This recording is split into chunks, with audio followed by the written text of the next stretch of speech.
commencer. Bah, écoute, merci beaucoup. Merci Stéphanie pour l'organisation de ce webinaire avec Safety Team Academy. Donc, on a le plaisir aujourd'hui d'accueillir Raymond Merle et Stéphanie Péan pour répondre à une question qui est impliquer le patient dans la gestion des risques. Est-ce que c'est une bonne idée? Donc, je vous propose qu'on laisse bientôt la parole à nos invités. Si tu veux, Stéphanie, je te laisse te présenter et présenter Meredith. Et puis, je ferai pareil avec Safety, mais ensuite, on lance la discussion. Ça vous va? Hop, avec grand plaisir. Eh bien, enchantée, je suis Stéphanie Laguigné, la fondatrice de Meredith Santé. C'est une plateforme sociale dédiée à la création de réseaux entre les établissements et les professionnels de santé d'un même territoire. Notre objectif, c'est de pouvoir diffuser de l'information, notamment sur la mise en visibilité des parcours de soins présents sur un territoire, mais aussi de mettre en avant les praticiens pour pouvoir créer de la collaboration pluridisciplinaire. Et on accompagne aujourd'hui une trentaine d'établissements pour ce faire. Excellent. Moi, c'est François Jolin, donc cofondateur de Safety Team Academy avec le docteur Frédéric Martin. Safety Team Academy, c'est quoi? C'est une entreprise qui produit des films pédagogiques, interactifs, pluriprofessionnels, dans l'objectif d'améliorer la sécurité des patients. Donc, on est vraiment dans le thème aujourd'hui, comme les fois précédentes, puisqu'on s'intéresse aussi à des choses plutôt en lien avec le management ou les facteurs humains. Et donc, voilà, on crée des films, on diffuse des films, et c'est un peu comme Netflix, sauf que c'est des films professionnels. Voilà. Merci encore pour votre présence. Je vois qu'il y en a qui sont fidèles, qui sont présents depuis les premiers webinaires. Donc, vraiment, merci, ça nous touche. Et puis, je propose d'emblée de laisser Stéphanie Péan se présenter. Et puis, Raymond ensuite, Merle. Du coup, merci Stéphanie et merci François. Du coup, donc, qui je suis? Donc, moi, je suis Stéphanie Péan, donc je suis praticien coordonnateur de la gestion des risques associés aux soins. J'ai des expériences dans plusieurs établissements de différentes tailles et différents départements. Et il y a des risques semblables et puis il y en a qui sont différents d'un secteur à un autre et des cultures qualité gestion des risques qui sont différentes. Donc, merci Stéphanie, merci François pour cette invitation. Donc moi, je suis Raymond Merle, je suis un patient expert atteint d'une maladie rénale chronique depuis plus de 30 ans avec 2 transplantations rénales précédées de 2 périodes de dialyse. Donc patient expert, représentant des usagers au CHU de Grenoble et président de la commission des usagers.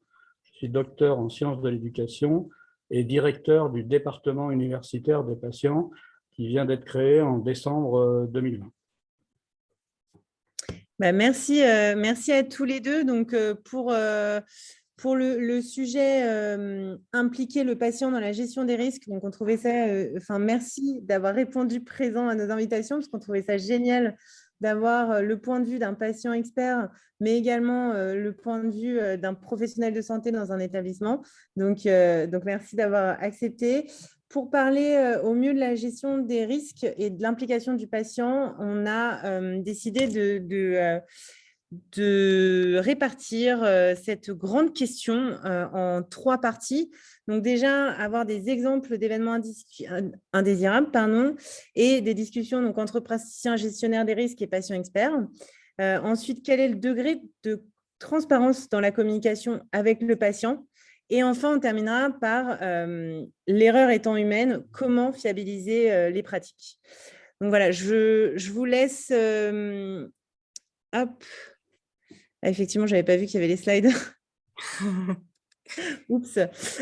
Pourtant, c'est le 4e. Mais alors, voilà, je vous laisse sur la première partie. L'exemple d'événements indésirables et discussions entre praticiens.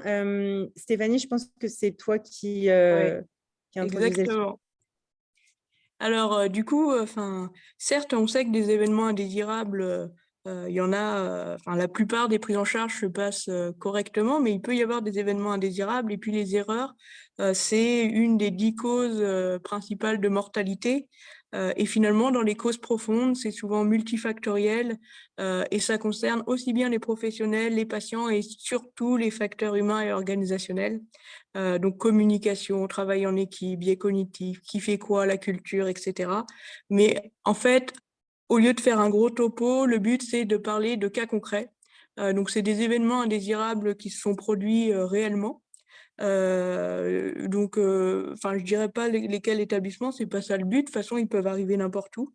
Je vais prendre le cas d'une patiente qui s'est retrouvée endormie au bloc, donc qui était au bloc avec une anesthésie, alors que finalement, elle n'avait rien à faire au bloc. Et un autre cas, donc j'en ai 4 exemples pour essayer de varier les sujets. Une patiente qui finalement allergique à un médicament X, mais peu importe le médicament, on peut être allergique à n'importe quel médicament et malgré l'allergie connue, prescription, administration et réaction allergique, donc choc anaphylactique.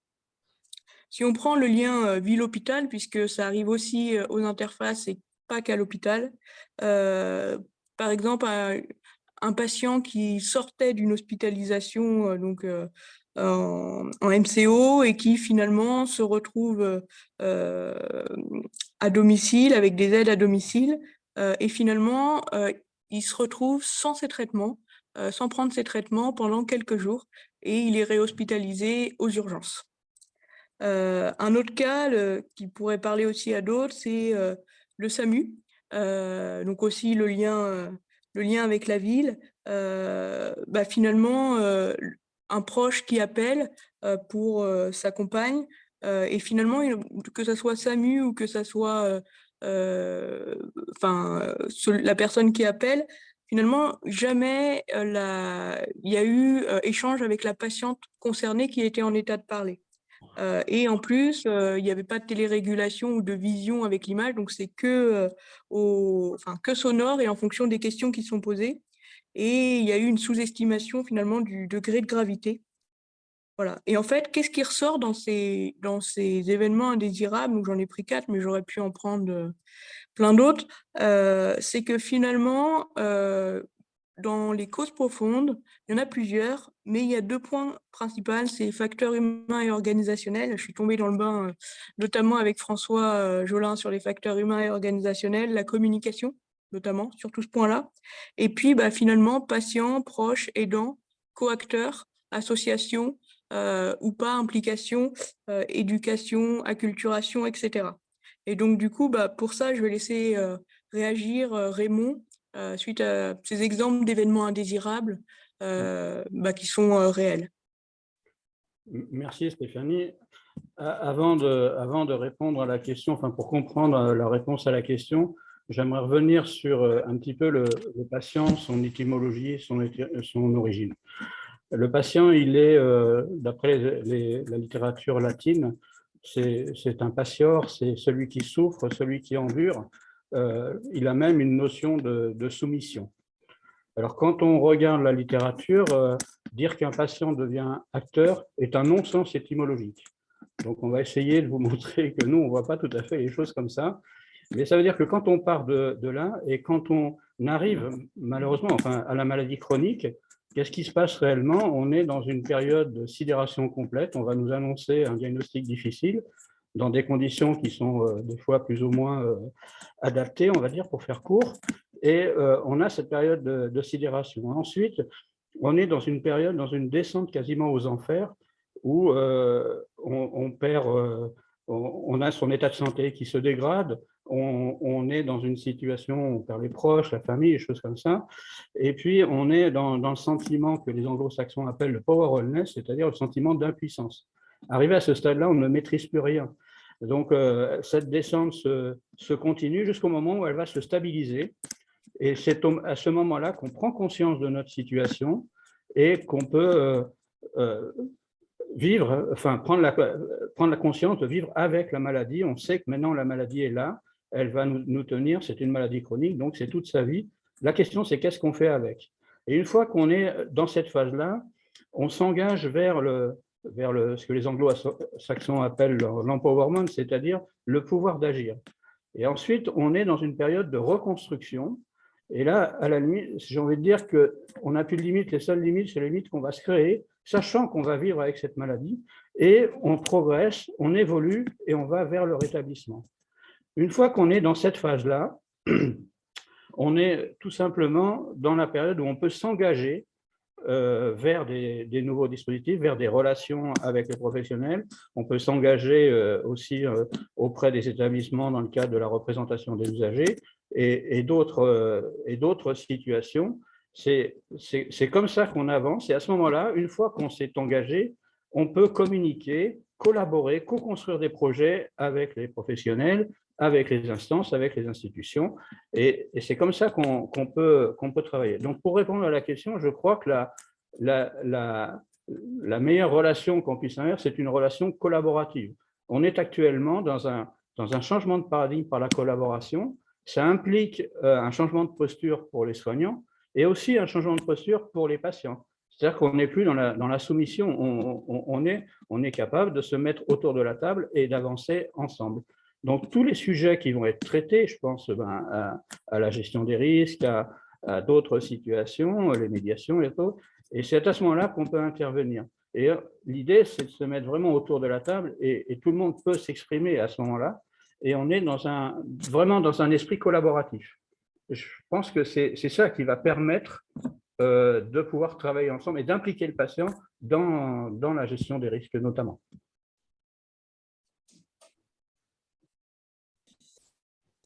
Raymond, quand tu parles justement d'être dans un esprit collaboratif, est-ce que ces réunions, elles sont, il y a des ateliers spécifiques? Est-ce qu'il y a des questions spécifiques pour que justement cette réunion se passe bien et que ce ne soit pas qu'un échange de points de vue? Alors déjà, il y a une notion de formation des patients.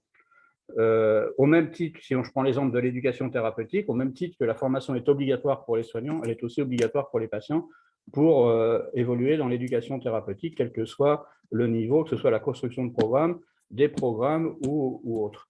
Donc, cette formation initiale, déjà, elle est obligatoire, mais elle est intéressante à partir du moment où on la fait en collaboration soignant-soigné. Donc, ça, c'est une première étape. Donc, les patients qui vont intervenir, ils vont avoir une formation initiale pour pouvoir communiquer simplement. Donc, parce que dans l'éducation thérapeutique, on va aborder les questions d'entretien motivationnel, d'écoute active, toutes techniques et des outils qui vont permettre de communiquer. Donc ça, c'est une première chose. Et lorsqu'on est en réunion pour ces questions-là, en fait, on apporte un complément par rapport à une expérience vécue et on n'est plus dans une relation verticale, on est dans une relation transversale avec tous les acteurs. C'est comme ça que ça se passe. Et à ce moment-là, une fois que le patient a pu s'exprimer, le soignant a pu s'exprimer aussi, s'est exprimé aussi, c'est à ce moment-là qu'on peut trouver des solutions ensemble. Mais Raymond, suite à un événement indésirable ou… D'une façon générale. D'une façon générale. D'une façon générale. L'idée, c'est de collaborer au sens large du terme. Pour un événement indésirable, on va travailler, et c'est comme ça qu'on travaille de cette façon-là, avec à la fois la commission des usagers et la direction de la qualité. Donc, un événement indésirable, il va être notifié, enfin, il va être évoqué, il va être tracé. Et souvent, on peut discuter de cet événement indésirable et comment on peut améliorer les choses. L'objectif, c'est toujours que les choses qui ne vont pas ne se reproduisent pas et dans un esprit d'amélioration à la fois de la qualité, de la relation, etc. Donc, on est dans une dynamique progressive, mais collaborative. Donc, c'est pour ça que dans ces réunions, on a le libre choix de ces choses. On n'est pas là pour faire potiche, excusez-moi l'expression, mais on est là surtout pour apporter un complément. On devient un acteur, quelque part, au même titre que les professionnels de santé. Du coup, si je peux faire un petit retour d'expérience sur justement CDU et événements indésirables graves associés aux soins, c'est vrai que moi, quand ce texte est paru et que je me disais il va falloir faire un retour, expliquer qu'est-ce qui s'est passé, enfin, j'avais une crainte, hein, je l'avoue. Je me disais comment ça va être perçu, c'est des choses sensibles. Et en fait, finalement, ce que j'en ai conclu avec l'expérience, c'est que si on forme, on acculture en fait les représentants des usagers en fait, à ce que c'est et que finalement, si c'est déclaré, c'est plutôt positif que ça soit déclaré. Et que ce qui compte, c'est de mettre en place des actions pour éviter au maximum que ça se reproduise. En fait, finalement, une fois que la confiance et qu'on parle de la même culture, j'ai plus cette appréhension comme je pouvais avoir avant, en fait. Et des fois, même, on se rend même plus compte que le représentant d'usager est là, même sur des réunions, puisque en fait, c'est l'habitude de travailler ensemble, le changement de paradigme et surtout partager la même culture. Alors, ce qu'il faut noter aussi, c'est que pour devenir représentant d'usagers, il faut être adhérent d'une association agréée. C'est l'ARF qui désigne les représentants d'usagers sur un dépôt de candidature. Et ensuite, une fois qu'on est nommé représentant des usagers, on a une formation représentant des usagers obligatoire aussi, dans laquelle on va déterminer tout ce qui représente la représentation des usagers, pourquoi on est là, qu'est-ce qu'on fait, la réglementation, etc., etc. Donc, on est dans cette dimension-là. Donc, ça veut dire que les représentants des usagers qui vont intervenir, ils vont intervenir avec une connaissance des compétences et des choses comme ça pour pouvoir communiquer avec les soignants ou les acteurs, en fait. Raymond, j'en profite pour rebondir parce que je pense que, je vois une question et je pense qu'elle est sur de nombreuses lèvres. Quand tu t'expliquais justement comment vous intervenez, en fait, comment est-ce qu'un établissement lui peut mobiliser ses patients qui, au final, ne sont pas si nombreux à être volontaires? La difficulté du temps accordé et la notion de bénévolat sont souvent sur la table. Est-ce que tu as un retour par rapport à ça? Alors, c'est vrai, d'un côté, on n'est pas très nombreux, et je dirais même qu'on est en décalage par rapport aux besoins. À l'heure actuelle, la réglementation impose qu'il y ait 4 représentants des usagers par département, par établissement, 2 titulaires et 2 suppléants. Bon. Une fois qu'on a vu ça, si je prends l'exemple de Grenoble, on a 2 établissements qui sont rattachés au CHU, c'est-à-dire le CHU et le centre hospitalier de Voiron. On a le même nombre de représentants des usagers. Sauf qu'entre les 2 établissements, on n'est pas dans les mêmes besoins, on n'est pas dans les mêmes structures, etc. Donc déjà, on a un gros problème, c'est qu'en termes de nombre, par rapport à l'évolution actuelle et les besoins de représentants des usagers dans l'établissement, répondre à des enjeux sociétaux à l'heure actuelle, on n'est pas assez nombreux. Donc ça, c'est une première chose pour pouvoir répondre à toutes les demandes, parce que l'objectif, ce n'est pas de signer une feuille de présence, je suis à une réunion. L'objectif, c'est de pouvoir intervenir et apporter une connaissance, une expérience, une compétence, etc. C'est dans cet esprit-là qu'on travaille. Donc, pour répondre à la question, ce qu'on a réalisé, je donne un exemple sur Grenoble, ce qu'on a réalisé, c'est qu'on a recruté quelque part ce qu'on appelle des représentants de patients qui font exactement le même travail, sauf qu'ils ne sont pas nommés officiellement par l'ARS. Et donc, le seul impératif qu'ils ont, c'est qu'ils n'ont pas le droit de vote quand il y a des délibérations et des choses comme ça. Mais c'est le même travail. Donc, pour renforcer l'équipe des représentants usagers, on a associé des représentants de patients. Voilà. Donc, c'est ce qui permet d'améliorer les choses en termes de nombre. Parce qu'à l'heure actuelle, en dehors de toutes les commissions sur lesquelles on intervient, donc les commissions qui sont réglementaires ou les structures qui sont réglementaires, je pense au conseil de surveillance, la CDU, la commission d'activité libérale, etc., le CPP, il y a tout un tas, selon la volonté médicale politique de l'établissement, de dire on veut travailler avec les patients, on est invité dans des commissions, dans des groupes de travail, on est force de proposition, donc on a quand même un rôle qui est quand même déterminant au niveau de l'établissement. Encore faut-il qu'on ait les moyens de pouvoir agir. La difficulté, elle est là. Mais quand on intervient dans des commissions, je pense que ce soit au conseil de surveillance ou à la CDU maintenant, depuis la loi de 2016, on peut devenir président ou vice-président des CDU. C'est-à-dire que quand on devient président ou un vice-président d'une CDU, on a accès à toutes les demandes, on organise les ordres du jour, on valide les comptes rendus avant qu'ils soient diffusés. Enfin, on a vraiment une action, une activité très, très intense, au même titre que les instances. Ok, très clair, merci. Je vais te poser une dernière question et puis après, on va aller sur la deuxième partie. Mais justement, donc une personne qui demande la collaboration sur ces événements indésirables, ne serait-il pas une simple question de communication? Alors, par rapport à la communication, si vous prenez l'ONIAM, l'Office national des indemnisations, les commissions de conciliation et d'indemnisation, les CCI, vous surfez sur leur site et vous verrez qu'à plus de 90%, les problématiques qu'on rencontre, c'est les problématiques de communication.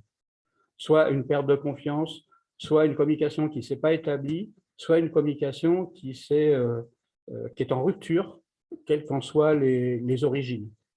Et donc, dans tous les litiges qui existent, qui font l'objet d'un avis de la commission de conciliation et d'indemnisation, pour plus de 90%, et là le pourcentage est faible, ce sont des problèmes de communication. Alors, Raymond et Oui. Stéphanie, j'avais une question pour vous, Oui. parce qu'on a effectivement un peu discuté déjà du lien entre le patient, l'hôpital et ce que effectivement les patients peuvent apporter en tant que patient expert. Tu as bien exposé aussi les recommandations, entre guillemets. Moi, j'avais une question en tant que soignant à poser. C'est, voilà, je suis impliqué dans un accident avec un patient. Est-ce que en tant que patient, et puis je serais aussi ravi d'écouter Stéphanie après, tu peux nous éclairer sur le degré de transparence qu'il doit y avoir dans la communication avec le patient ou sa famille si effectivement le patient n'est plus parmi nous suite à l'accident? Alors, je pense qu'il faut grader les choses. Est-ce qu'on doit tout dire ou est-ce qu'on doit supprimer? Donc, il y a quand même, on a quand même la loi, l'esprit de la loi qui nous protège et qui dit que le patient doit être informé. On est dans le cadre des droits des patients. Donc ça, c'est quand même un cadre réglementaire. Ensuite, il y a une adaptation qui peut être faite. L'information doit être donnée, mais tout dépend comment elle est donnée. C'est-à-dire que si elle est donnée brutalement, c'est compliqué. Si elle est donnée avec un accompagnement, c'est complètement différent. Mais je pense qu'il faut quand même informer parce que pour avoir participé à la création de la commission de conciliation et d'indemnisation, qu'est-ce que veulent plus les patients et les proches quand il y a des litiges et qui nécessitent un avis? C'est plus d'abord connaître la vérité, des excuses quand il y a des erreurs et surtout faire en sorte que ça ne se reproduise pas. Donc, c'est pour ça je pense que l'objectif est de donner les bonnes informations, qu'elles soient le plus complètes possible, mais en prenant en compte un accompagnement à une présentation quand même de cette information qui est souvent douloureuse, qui est dramatique, etc., etc. Moi, je le vois plutôt comme ça. Et du coup, pour compléter, alors sur l'annonce du dommage, finalement, parce qu'il y a deux sujets, il y a l'analyse et puis l'annonce du dommage. L'annonce du dommage, effectivement, c'est obligatoire. Après, c'est la théorie et on sait très bien qu'il y a des marges d'amélioration. C'est vraiment vers ça qu'il faut tendre au maximum. Parce que j'ai un cas concret, ça s'était passé dans un des établissements où j'ai exercé. Je ne sais plus quelle était l'erreur, mais toujours est-il que le patient qui était dans un service s'est retrouvé en réa. Et au moment de l'annonce, on ne savait pas la suite. Et finalement, ça a été annoncé donc, par chef de service et cadre de santé et transparence. Et finalement, l'épouse qu'elle avait remerciée, c'était de la transparence et surtout, elle voulait qu'il n'y ait pas de souci pour l'équipe et surtout éviter que ça se reproduise. Alors finalement, le patient n'a pas eu de séquelles, mais bon, voilà, ça aurait pu. Alors après, chacun va réagir différemment, aussi bien que les professionnels que les patients. C'est des sujets complexes. Je ne sais pas si cela a joué, mais le chef de service était médecin médiateur, donc quand même une formation, une sensibilisation sur le sujet. Et donc, ce que je pense qui est vraiment important, c'est d'être formé à l'annonce du dommage associé aux soins, même l'annonce des mauvaises nouvelles en général, parce que c'est pas si simple que ça. Donc, vraiment la formation, et chaque situation est différente, mais il n'y a rien de mieux que de la simulation. Parce que si on le fait la première fois sur sur un patient et on est aussi dans l'événement indésirable, ça peut être très compliqué à vivre. Et puis, c'est pas simple pour tout le monde, aussi bien pour le patient s'il est encore là, mais aussi ou pour les proches. Et c'est pas simple aussi pour les professionnels. On appelle ça les secondes victimes. Mais du coup, c'est qu'est-ce qu'on fait aussi pour les accompagner, parce que le but, c'est pas que ça ait d'autres conséquences derrière et qu'ils reproduisent un événement indésirable parce qu'ils sont sous le choc de l'événement qu'ils ont. Enfin voilà, est-ce qu'il faut pas rentrer chez soi le temps de la journée, être débriefé pour pas prendre en charge d'autres patients à la suite de cette journée, pour pas, comme on est fragilisé forcément. Donc, c'est vraiment des sujets complexes, mais pour moi, oui, il faut dire les choses. Oui, ce qui est indispensable, c'est d'être formé, parce que ça ne s'improvise pas. Et puis, en fait, finalement, ces situations-là, pour moi, c'est ni plus ni moins que revenir à l'humain, puisque là, on est dans les fragilités du professionnel, des patients, des proches, etc. Et on revient, en fait, c'est des moments difficiles, mais en même temps très humains. Et l'autre, enfin ça c'est ma vision. Moi, j'ai aussi, si je me place du point de vue patient, j'ai aussi été victime d'événements indésirables. Je pense qu'on peut dire que c'est des événements indésirables graves, mais plusieurs. Mais il y en a un, finalement, j'aurais pu aller plus loin, on va dire ça comme ça. Mais finalement, ce qui m'a permis de ne pas aller plus loin, c'est quand j'ai vu que finalement, elle reconnaissait et qu'elle s'excusait. Et que je sentais que ça allait pas se reproduire. Voilà, donc c'est des choses, je pense, qui sont importantes et il faut être formé.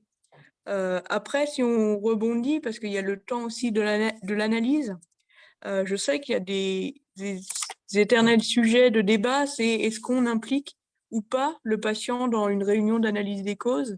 Je sais que c'est la tendance de vouloir tendre vers ça. Après, je sais la réalité et d'où on part actuellement, c'est que finalement, on sait qu'il y a une sous-déclaration, on sait que c'est pas, qu'il y a encore une culture à développer pour l'analyse, la transparence, enfin, tous ces éléments-là pour éviter que ça se reproduise. Moi, à titre perso, j'ai eu une fois un chirurgien où il y avait eu un événement indésirable, il était concerné, impliqué dans l'événement indésirable. Le patient avait des conséquences que je ne savais pas au moment comment ça allait évoluer sur le long terme. Est-ce que ça allait être des conséquences irréversibles ou réversibles? Et il m'a dit, mais Stéphanie, est-ce que je peux l'inviter à la réunion d'analyse des causes? Comme je lui ai dit, oui, c'est l'avenir, mais concrètement, moi, je me sens pas prêt parce que tu es pas tout seul dans l'histoire, il y a aussi les autres professionnels. Il y a aussi comment, au niveau contentieux potentiel, si jamais il y en a un, le but, c'est la transparence. Donc, en gros, ce que je lui ai proposé, c'est recueille la chronologie du patient, et c'est ce qu'il a fait. Et du coup, ça nous a apporté lors de l'analyse la vision du patient. Et ça nous a permis aussi de voir l'événement sous une vision beaucoup plus large. Et ce qu'il a fait, c'est qu'après, il est revenu vers le patient pour lui dire ça a eu lieu et voilà ce qui a été décidé de mettre en place comme action d'amélioration. Donc, en fait, finalement, il y a encore beaucoup de travail sur le lien, sur la gestion des risques, sur le lien avec les patients. C'est un chantier, mais qui concerne tout le monde, en fait. À titre d'expérience aussi, nous, on avait organisé ça avec la direction de la qualité, la direction des relations avec les usagers. On avait pratiqué ce qu'on appelait des entretiens préalables à la médiation. Parce que souvent, quand il y a un litige, quel qu'il soit, et qui fait l'objet aussi d'un événement indésirable, souvent les patients et les proches s'adressent, envoient des mails à l'ARS, des fois jusqu'au président de la République. Donc, on arrose toute la galaxie. Mais en fait, en amont, on n'a pas informé les acteurs concernés. Donc ça a créé beaucoup de problèmes, beaucoup de litiges. Et là, nous, on avait mis en place ce qu'on appelait des entretiens préalables à la médiation quand on était alerté soit par la direction de la relation avec les usagers, soit directement, parce que dans le cadre des associations de patients ou d'autres, on rencontrait les patients et les proches. On leur demandait de nous autoriser souvent par écrit, de les représenter en tant que représentant d'usagers, tout simplement parce qu'on détenait des informations intimes et des choses comme ça qui ne relevaient pas de la transmission, et de façon à ce qu'il soit garanti, sécurisé, que les informations qu'on recueillait n'étaient pas divulguées. Donc ça, c'était une première chose. Et après, on organisait un entretien avec les personnels concernés et les patients. Et ça a très, très bien fonctionné. On a eu des résultats pratiquement à 100%, parce qu'on avait rétabli une communication qui s'était perdue pendant un moment donné, on avait rétabli une relation de confiance et on avait évité les voies de recours, qu'elles soient amiables ou judiciaires. Ça ne veut pas dire qu'on ne précisait pas qu'après, il y avait les possibilités de recours. Tout simplement, on travaillait en amont et ça permettait d'éviter certaines suites. Et maintenant, donc, on a changé un petit peu notre fusil d'épaule. On a créé une commission de réclamation complexe qui se réunit environ toutes les 3 semaines. Et on traite les dossiers et en collaboration, après, on les oriente en fonction des besoins. Donc, on a renforcé cette collaboration parce qu'avant, on avait des bandes passantes de tous les sens et on voulait mutualiser un petit peu nos actions. Donc, voilà, il faut bien… ça c'est une expérience qui a démarré il y a quelques années, là, il y a au moins 7-8 ans, et qui se poursuit maintenant. Et on vient d'avoir la certification et ça a été particulièrement reconnu. Donc, il y a tout un tas de… En fait, je pense qu'il faut grader les choses et je rejoins Stéphanie, c'est-à-dire qu'il peut y avoir des entretiens qui peuvent être faits réalisés avec des représentants d'usagers et des professionnels. Par exemple, un médecin dans un cas difficile qui peut être déjà un entretien. Pas forcément que le patient soit systématiquement dans les réunions, ça peut être à la demande. C'est ce qu'on fait par exemple dans les pôles, puisque maintenant on intervient dans les pôles. Donc on travaille de cette façon-là. Et je pense que c'est ça qui apporte une valeur ajoutée.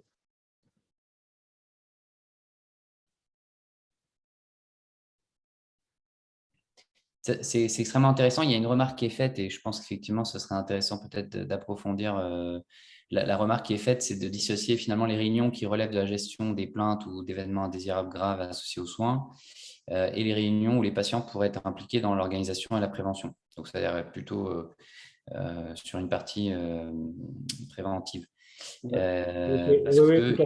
tout à fait. Voilà, alors la question qui peut être posée, mais c'est peut-être la suivante, et je veux bien, si tu peux, Stéphanie, peut-être passer la question suivante. Quand on avait préparé cette table ronde, on avait discuté d'un cas qui est celui de Hélène Bromilet, qui est voilà, cette femme qui a été malheureusement qui est décédée au cours d'une intervention de routine qui était impossible à intuber et à ventiler pour différentes raisons, et qui était la femme d'un pilote qui s'appelle Martin Bromilet, qui a créé le groupe Clinical Human Factor Group en Angleterre. Et donc, lui a énormément, en tant que mari, enfin veuf, travaillé pour justement comprendre ce qui s'était passé dans l'accident. Donc, quelque part, on voit qu'il y a quand même des exemples de gens qui se sont impliqués dans l'analyse des situations accidentelles.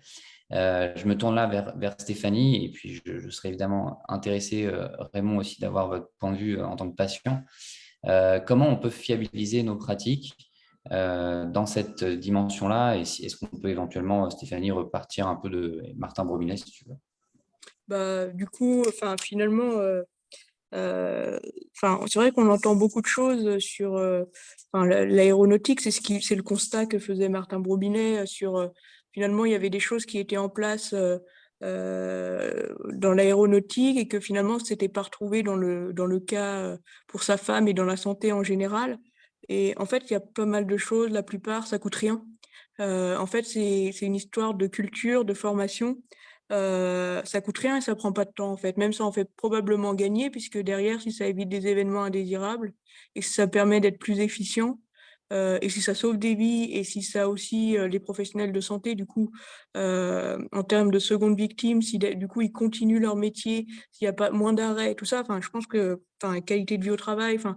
En fait, je pense que c'est gagnant dans tous dans tous les sens du terme. Et en fait, finalement, c'est les facteurs humains et organisationnels, c'est vraiment formation, culture. Un exemple qui m'a marqué, c'est quand on a été, François, avec le groupe Facteurs Humains sur comment étaient formés par simulation tous les ans et évalués tous ceux qui étaient amenés à travailler dans un avion.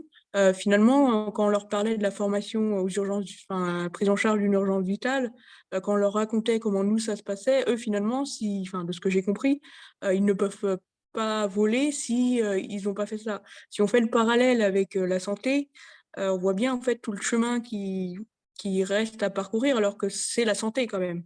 La checklist, on en est encore parfois à se battre pour redonner du sens et que c'est pas administratif, mais alors que eux finalement c'est dans la culture. Et là, quand je prenais l'avion dernièrement, j'observais vraiment le côté aussi communication, sécuriser, c'est-à-dire reformuler, et dire OK, oser dire s'il y a quelque chose, le patient, s'il voit quelque chose qui est anormal, qu'il puisse être en capacité de le dire et que les professionnels soient en capacité de l'entendre. Aussi bien l'outil SAID pour situation, antécédent, évaluation, demande, en gros pour l'infirmier vis-à-vis du médecin ou d'une autre collègue en situation d'urgence. Comme la checklist, finalement, c'est un petit check, mais ça vaut un grand check, quoi. Et du coup, voilà, c'est des petits trucs qui prennent des fois 2 minutes, mais qui peuvent sauver des vies. Et on a encore beaucoup de travail à faire, mais c'est pas qu'en santé, parce que si on voit le pont de Gênes, je sais pas si vous vous en rappelez, quand il s'est effondré, moi, ce qui m'avait marqué, c'était dans les réactions à chaud, c'était beaucoup à chercher les coupables. Et puis à un moment donné, on s'est rendu compte que nos ponts chez nous, est-ce qu'il n'y avait pas quelque chose à faire en France aussi pour éviter que ça arrive? Donc vraiment le côté facteur humain, la simulation, euh, la perception du risque, qui fait quoi, la qualité de vie au travail, la communication, voilà, et puis, il y a des choses qui sont notamment sur le site Facteurs Humains en Santé, des vidéos YouTube, des podcasts, etc. Il y a des choses qui existent. Le côté après, c'est formation de tous, la culture, aussi bien patient que professionnel.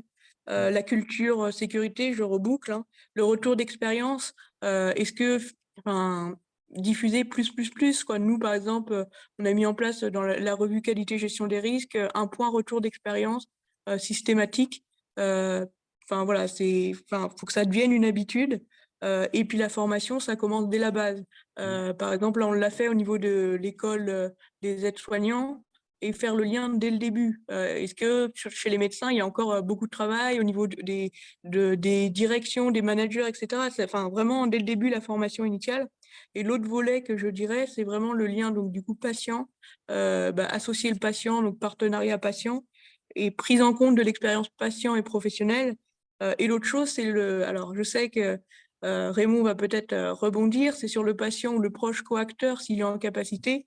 Des trucs tout bêtes, mais quand on nous demande de vérifier l'identité, est-ce qu'il n'y a pas des points où systématiquement, quand on est en capacité, on regarde son bracelet, on répète notre nom, prénom, date de naissance, est-ce qu'on a bien, on a bien un bracelet, est-ce que c'est le bon, est-ce que l'allergie, on le reprécise à chaque fois, on a un doute et qu'il faut l'exprimer.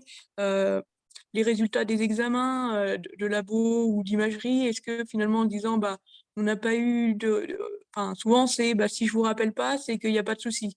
Ouais, j'ai vu parfois des gags et finalement moi à titre perso, si je vous rappelle pas, il n'y a pas de souci. Je vais rappeler quand même s'il y a pas, si j'ai pas de nouvelles. Voilà. C'est des petites choses, de culture et de formation.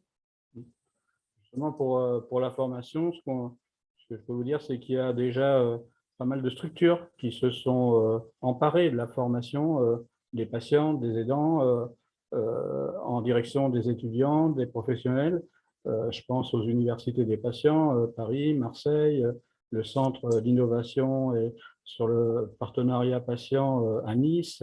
Nous, à Grenoble, on a créé ce département universitaire des patients qui est finalement le 4e département sur Grenoble après la médecine, la maïeutique et la kiné, donc un département spécifique pour les patients. Et on est sur ce modèle le premier en France, c'est-à-dire qu'on est complètement intégré aux unités de formation et de recherche de la faculté de médecine et de pharmacie.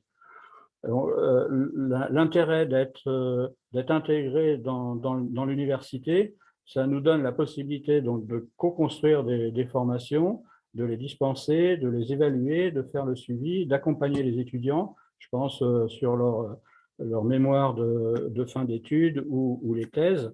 Donc, on est dans ce genre-là. Donc, le patient, maintenant, il intervient auprès des étudiants, médecine, pharmacie. Vous avez à Paris 13, par exemple, une quinzaine de patients qui interviennent sur la formation des médecins généralistes.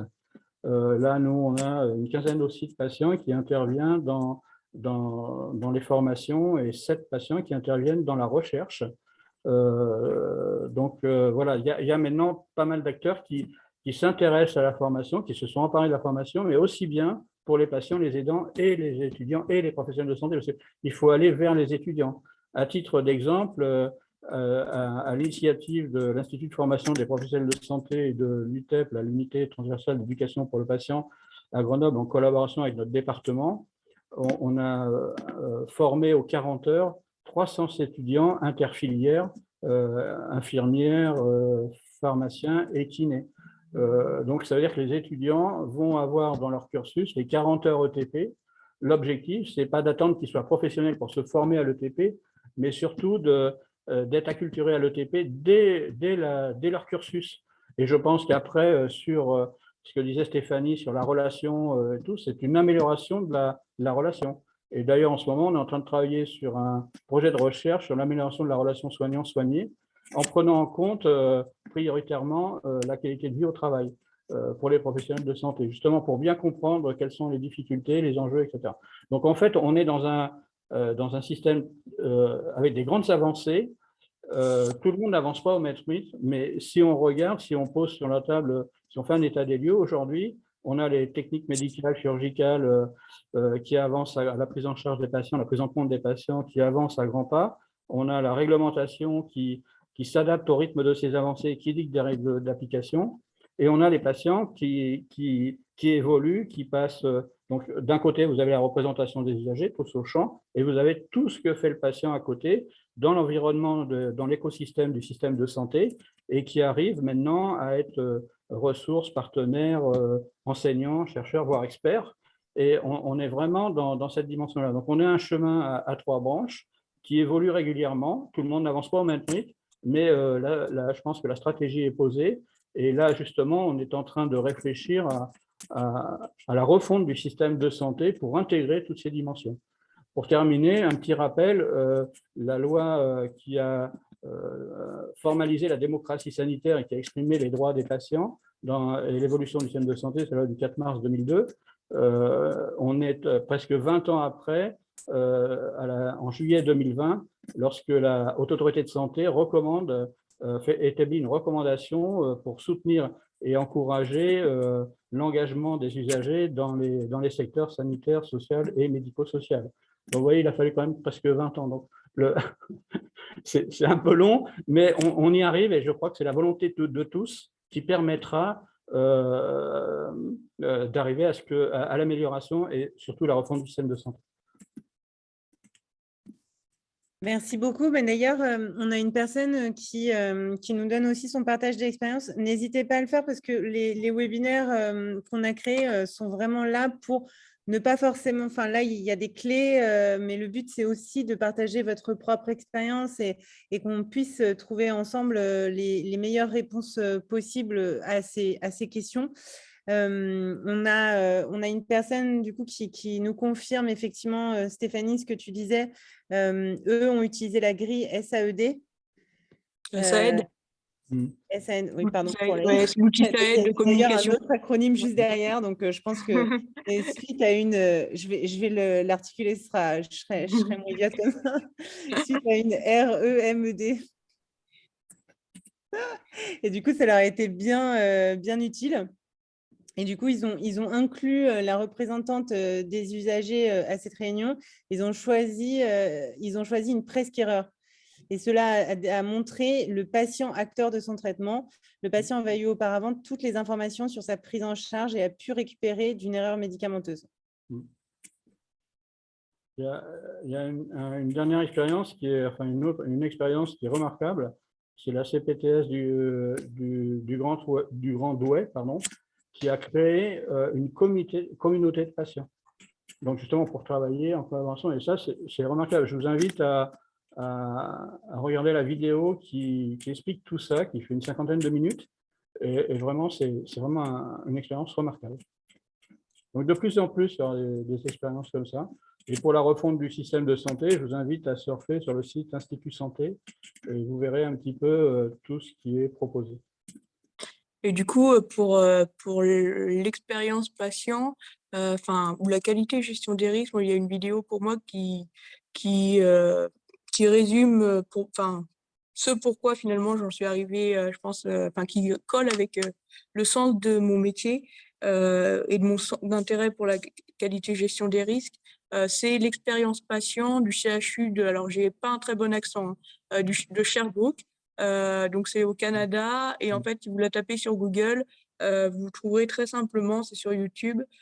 Finalement c'est en mettant les lunettes qu'on voit les choses différemment du point de vue patient, du point de vue professionnel et tout ce qui peut mettre qui peut être source de quiproquo alors que ça part de bons sentiments.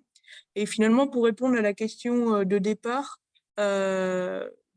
évidemment, pour le patient et gestion des risques, vu que c'est l'affaire de tous, je dirais oui.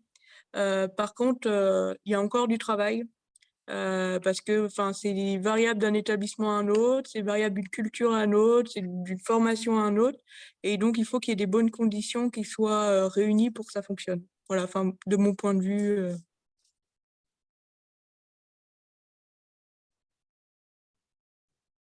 Ouais, pour le lien, je te l'enverrai, Stéphanie, pour diffuser. Pour le Grand Ouest, ça doit être ça qui est la question qui est posée. Moi, idem pour celle de Sherbrooke. Ouais. Merci beaucoup.